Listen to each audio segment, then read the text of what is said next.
Hi, and welcome to part 3 of this video series on how to become a technical diver. Part 1 was about getting yourself ready, your body. Part 2 was about the equipment. And this is part 3, how to go about the training. And I would like to divide that also up into 3 sections. So how do you prepare for the training, your personal skills classes, and then your critical skills classes. So let's start with how to prepare yourself for training. Now, when you're training for technical diving, the amount of skill you need for a recreational dive, you can argue that it has to be the same as for a technical dive. But when you do technical diving, you're more task loaded. At a safety stop or at a certain depth, you need now to be able to make a switch to a different bottle. You need to be able to observe your buddy or your team when they're switching. So you're going to be doing more than just staying at the same depth. You're going to be working at a certain depth, and it might be in blue water with maybe just a line as a reference. So how do you prepare yourself for that? Well, make sure your buoyancy control, your trim, your fitting techniques are in great shape. That you can feel comfortable on the descent. You can stop your descent at any point. On the ascent, you can stop your ascent at any point. Stay there. Practice, by taking out those wet notes, writing something down, and seeing if you can do those things at the same depth.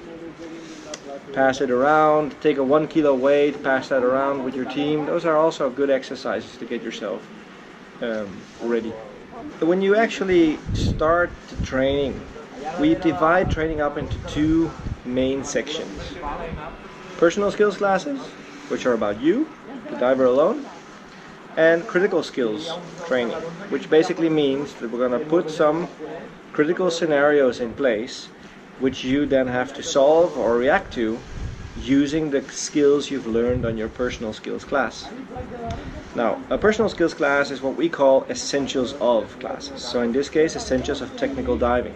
These classes are conducted in shallow water, so they can be conducted everywhere in the world, preferably at around 6 meters. So essentials of classes are basically classes that last a weekend, and we go from A to Z through the whole DIR story. So there's a bunch of theory involved, there's a bunch of practice dives involved, and there's also a bunch of equipment setup and fine-tuning involved. But what it basically means is we're looking at you. It's a very selfish class, if you might say.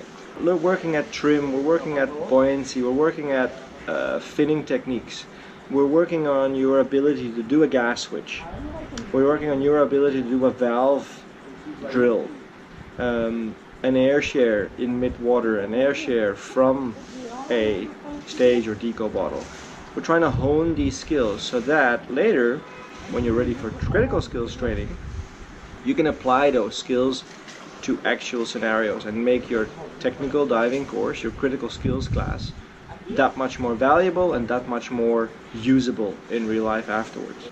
And as we like to say on our instructor classes, everyone passes, just not everyone passes at the same time. And this is the same with a personal skills class. Look at it as a driver's license. Some people may need 10 hours of behind the wheel with an instructor to learn to drive a car, and some might need 8, some might need 12. It depends from diver to diver. So go into these classes with an open mind. You'll be filmed, and that's just to hold up a mirror. It's not to point a finger, it's hold up a mirror. Hey, where are your weak points and where are your strong points? Now, when we do these classes, there's usually a period after the first initial weekend where you can practice your weaknesses and hone them so they become perfect. Then we meet up for an extra dive, an evaluation dive, and that's where you usually pass, because we'll give you a path to completion at the end of the first weekend, and then you can take that with you. So when your personal skills classes are done and you've passed your essentials of technical diving, you're ready for the first technical class.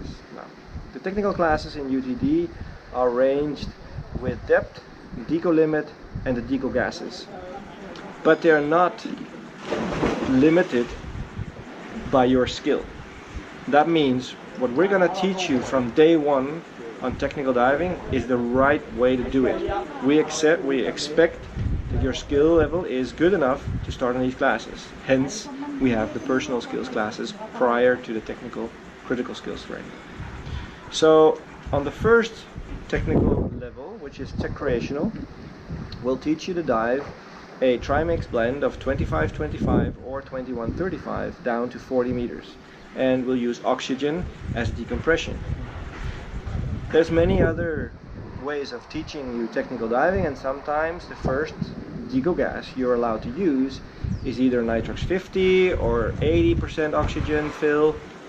And well, in all fairness, they're usually because of the organizations that realize that your skill as a technical diver might not be really 100% honed yet, so they don't want you to get injured by using a potentially high percentage of oxygen. At 6 meters, you cannot go to 7, you cannot go to 8, you know, it's potentially dangerous. But our belief is that if you cannot do these things, you shouldn't be there. You should focus on personal skills before and then come into critical skills. So what is critical skill training? What do we do? What do we make you do? What do we put you through on these courses? Well, on these courses you'll be given a plan. You'll say, okay, we're going to dive to this place and it's 9 meters deep, for example.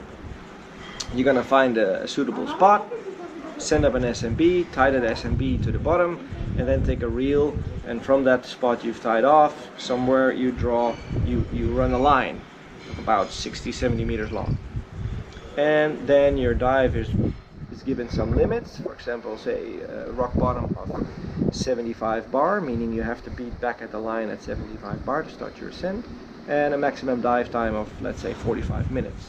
And then you just dive up and down that line you just made until you reach one of those limits, or until something happens with your equipment that warrants an earlier exit of the dive.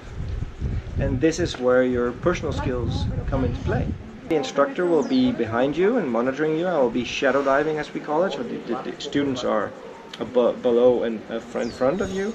The instructor is hovering above and looking at the students, and usually in the beginning especially we emphasize the small mistakes students make, like turning away from the buddy with the fins, so the fins are almost in the face of a diver. That usually ends up with the diver behind losing his mask. One diver going down on a descent too fast, that usually ends up with the diver that's on the bottom being out of air, realizing, hey, my buddy is nowhere near me. So we're trying to emphasize small mistakes you might already make, and my goal as an instructor, every time we come out of the water, I want you to at least have one aha moment, that you've learned something valuable from real life experience. We want to teach you to be a team diver. On those critical skills dives, you'll also realize that not one exercise is for one person alone.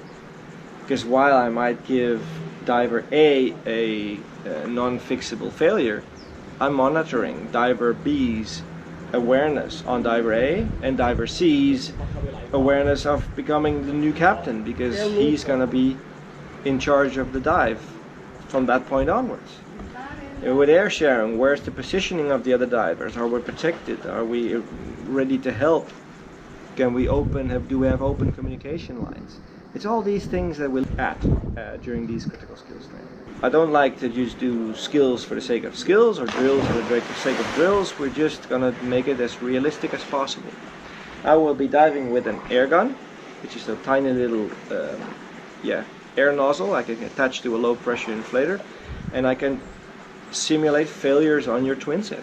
And we'll simulate 9 different failures that are either fixable or non-fixable. And these are the value points of these critical skills classes, that you, with your personal skills, are able to close down a valve, stay in trim, stay in position, and then we'll teach you a more in-depth correlation between the regulators and the valves and the hoses and all that sort of stuff.